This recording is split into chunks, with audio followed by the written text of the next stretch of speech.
Hey everybody, welcome back to Video Game. So, taking out a fun and exciting video for you guys today because we're taking a look at Castlevania AGA.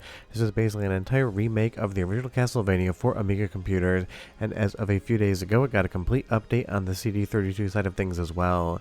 That means you're going to get an entire Red Book audio soundtrack and a complete remake of Castlevania that reimagines the original in all of those fun Amiga ways. If you're far involved though, do me a huge favor down below, hit like and subscribe and ring that notification bell, definitely helps us out. And if you feel so inclined and want to support the channel, we got a Patreon link down below as well.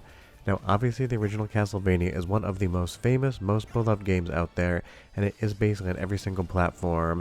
But fans and modders have gone around and basically remade this entire game to Amiga, and honestly I think I took a look at this maybe last year around the same time, but just recently the CD32 version got an update to be powered to the actual Amiga version without that CD32 being in the mix. And just so you know, this is being played on MiSTer FPGA today, and there are a few bugs here and there, so it's hard to say where those start on CD32 hardware and where they start on the actual Amiga core. Because of all the consoles and all the hardware I have in my collection, anything Amiga is never anything I've actually gotten into, so I don't have an original CD32 to test against.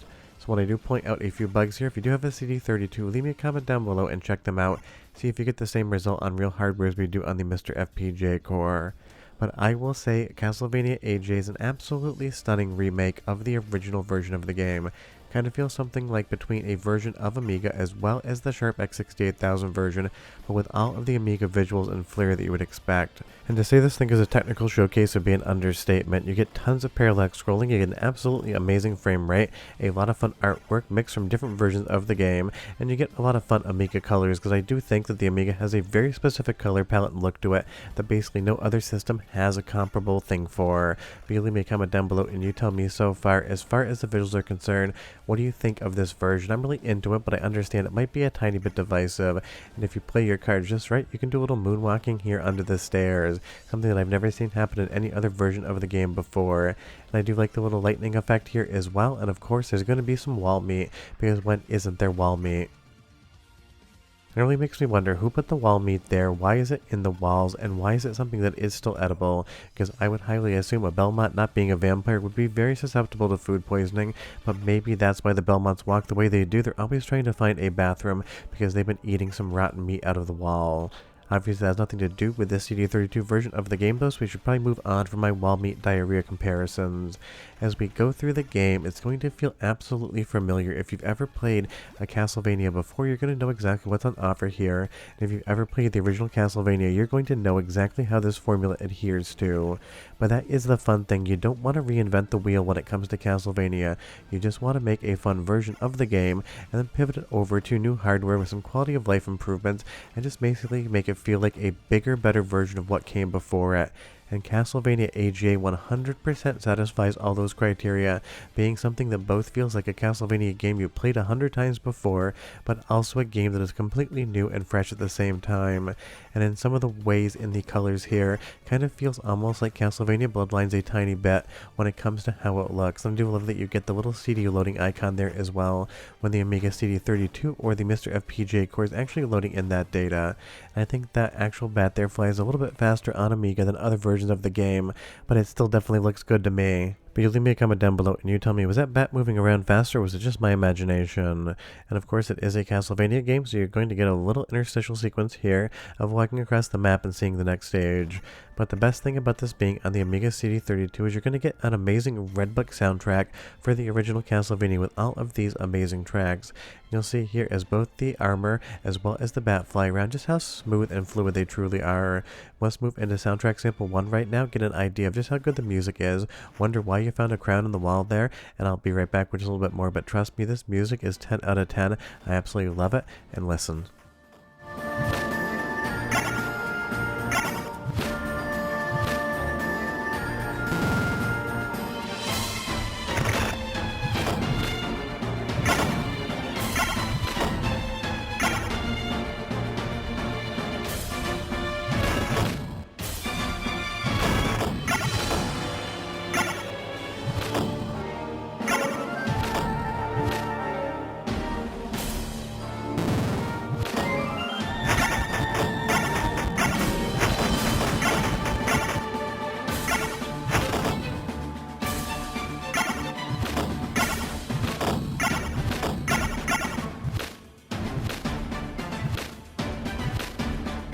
That's just an absolutely amazing rendition of a classic song, but if there's one thing the Amiga was doing that I didn't love in the audio department, some of the sound effects sound slightly too loud, and honestly they feel like they're getting really close to clipping out the channels.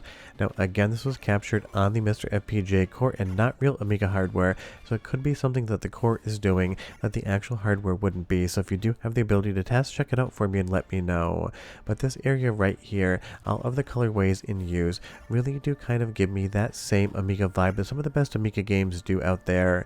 If you look up a list of best Amiga games of all time, you're going to start noticing that they have a very similar graphical styling. That's just because Amiga games had a look and a vibe that nothing else really actually captured. You might love it, you might hate it, you might be somewhere in between, but Amiga games definitely have a very distinct visual personality, which I think really does match up well with something like the world of Castlevania. And these moving platforms here feel every bit as good as everything else, because honestly, if the movement tech wasn't correct, if that knockback wasn't correct, you'd immediately notice it, because it wouldn't really feel quote-unquote like a Castlevania game. The only thing that could use a little bit of work are the screen transitions here, but I'm sure that is just down a little bit to how the Amiga actually loads new things in, and there's definitely no chains here. I kind of would like to see a chain every once in a while, but otherwise it really is impressive just how good of a version of Castlevania this truly is, and now the Amiga CD32 version being paired with the general Amiga version is just going to be a lot of fun. You will see there took the first death, the Medusa, but a classic Castlevania boss, and looks great here as well. And I really just love the fact that fans go out here and do stuff like this for Castlevania, because honestly, even though Konami's revamped a few franchises like Silent Hill, it's one of those things that seems like Konami's completely forgotten that Castlevania exists, and they have not really given us anything new or fun since the Haunted Castle remake, and obviously they just contracted that out. So it really is up to fans to give us new Castlevania experiences, because Konami basically just puts these things in pachinko machines and calls it a day. And that really is kind of the death of a little bit of some Japanese developers. The pachinko and patch slot industry has basically ravaged them, and they've decided it's easier to make money making slot machines than it is video games to sell. So that's why the most recent Castlevania release was just basically a slot machine in a pachinko parlor. That is definitely a bummer, because I really want to see a new traditional 2D Castlevania game come to consoles at some point in time, but honestly, my expectations of that are basically 0%. As we move into this next area here, take a look at that parallax. You have 3 different layers going on in the background, and of course everything in the foreground as well.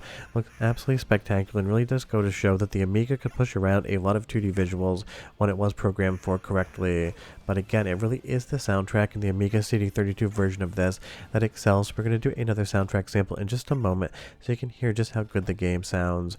But just think of it this way, the original Castlevania has been remade both officially and unofficially so many different times, and it is still such a great game that basically every remake still is as entertaining as the original time you played the NES version. But here comes that music, again a straight 10 out of 10, and I'll be right back with just a little bit more.